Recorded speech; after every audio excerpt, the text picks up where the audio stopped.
Hello all, welcome back to my channel working moms channel. ఇవాళ నా busy day morning routine ఎలా ఉంటుందో మీకు చూపిస్తానండి. పిల్లలకైతే హాలిడేస్ స్టార్ట్ అయిపోయాయి, సమ్మర్ హాలిడేస్. సో అంత బిజీగా అయితే ఏముండదు నా మార్నింగ్. ఇక్కడైతే నేను ఇంటికి వెళ్ళిపోవడానికి మెట్రో స్టేషన్కి అయితే వచ్చేసానండి ఆఫీస్ నుంచి. ట్రైన్ కోసం అయితే వెయిట్ చేస్తూ ఉన్నాను. మార్నింగ్ 7:45కే ఎండ అయితే చాలా ఎక్కువ స్టార్ట్ అయిపోయింది, ఎండ రావడము. సో ఇక్కడ నేను మెట్రో స్టేషన్లో వచ్చి ట్రైన్ కోసం వెయిట్ చేస్తున్నాను.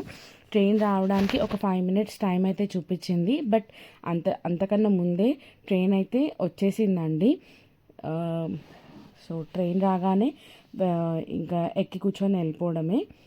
పెళ్ళికి ముందు, పిల్లలకి ముందు మన లైఫ్ అంతా డిఫరెంట్ కదండి. రెస్పాన్సిబిలిటీస్ ఏమీ లేకుండా మనకి మనమే మంచిగా ఎంజాయ్ చేస్తూ మన కోసం మనం ఉంటాం కదా.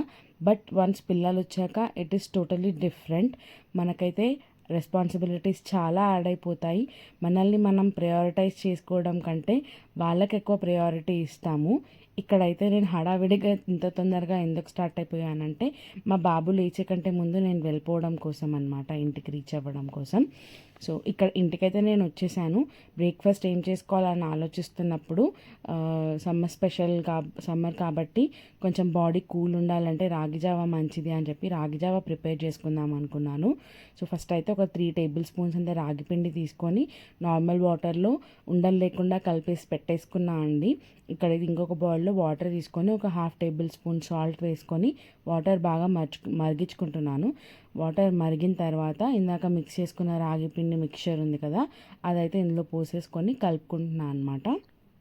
సో ఇదైతే ఇప్పుడు ఇంత లూజ్ కన్సిస్టెన్సీ, చాలా లిక్విడ్గా ఉంది కదండి. ఇది కొంచెం థిక్ అయ్యేంత వరకు ఉడికించుకోవాలన్నమాట. ఇంత లోపల ఒక బౌల్లో ఒక 3 గరిటెలంత పెరుగు తీసుకొని ఒక 1/2 teaspoon జీలకర్ర పౌడర్ రోస్ట్ చేసుకొని పెట్టుకున్నాను అనమాట. జీలకర్ర రోస్ట్ చేసుకొని తర్వాత పౌడర్ చేసుకున్నాను. ఇందులోకి ఒక లెమన్ అనమాట పిండేసుకొని ఇది బాగా మంచిగా మిక్స్ చేసేసుకుంటున్నాను అనమాట కవ్వంతో. ఈ కవ్వం ఏంటంటే నేను డీమార్ట్లో తీసుకున్నానండి. మనం రెగ్యులర్ కవ్వంలా 2 handsతో తిప్పాల్సిన అవసరం లేకుండా జస్ట్ బౌల్లో పెట్టి మనం ఇలా ప్రెస్ చేస్తుంటే అది మంచిగా రొటేట్ అయిపోతుంది. రొటేట్ అయిపోయి పెరుగు అంతా ఒక థిక్ స్మూతీ కన్సిస్టెన్సీ వచ్చేలాగా అయిపోతుంది అనమాట. చూస్తున్నారు కదా, విదిన్ ఫ్రాక్షన్ ఆఫ్ సెకండ్స్ మంచిగా మిక్స్ అయిపోయింది. ఇలా అనమాట, మంచి స్మూత్ పేస్ట్ అయిపోవాలన్నమాట.